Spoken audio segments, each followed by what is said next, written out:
Живот во страф и неизвестност. Вака го опишуваат секојдневието пациентите со хемофилија. Терапијата што ја примаат им е при крај, но стравуваат дека нема да може да стигнат до нова и покрај уверувањата дека сите процедури за набавка се завршени.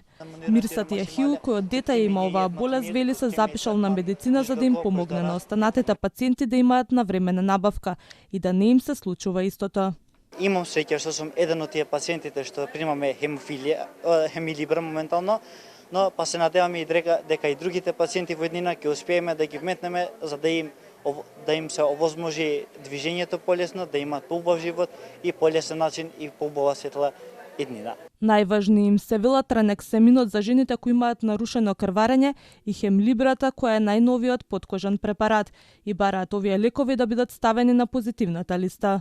Мислам дека и овие два препарати ќе ни бидат ставени на позитивна листа, посебно транексеминот, бидејќи сами пациентите го купуваат, а за хемлибрата да може поприступачна да биде кога ќе биде ставена на позитивна листа. Значи, сите релевантни фактори во зависност дали министерство или фонд, трансфузиологија, ИТМ, Институтот за трансфузиона медицина, да продолжат континуитет во набавките, бидејќи од октомври ние немаме континуитет, врзна се само страв.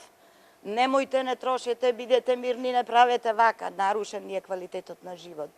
Од Фонд за здравство вела дека нивниот дел од работата е завршен. Додаваат дека буџетот за хемофилија е зголемен и инсистираат да се воведат нови долгорочни терапии, за кои пациентите нема да имаат потреба секојдневно или неделно да ја примаат терапијата.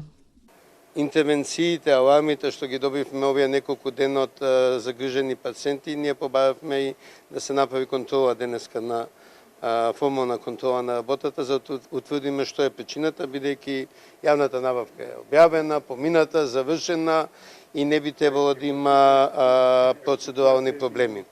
Во Македонија има нешто над 200 пациенти со хемофилија.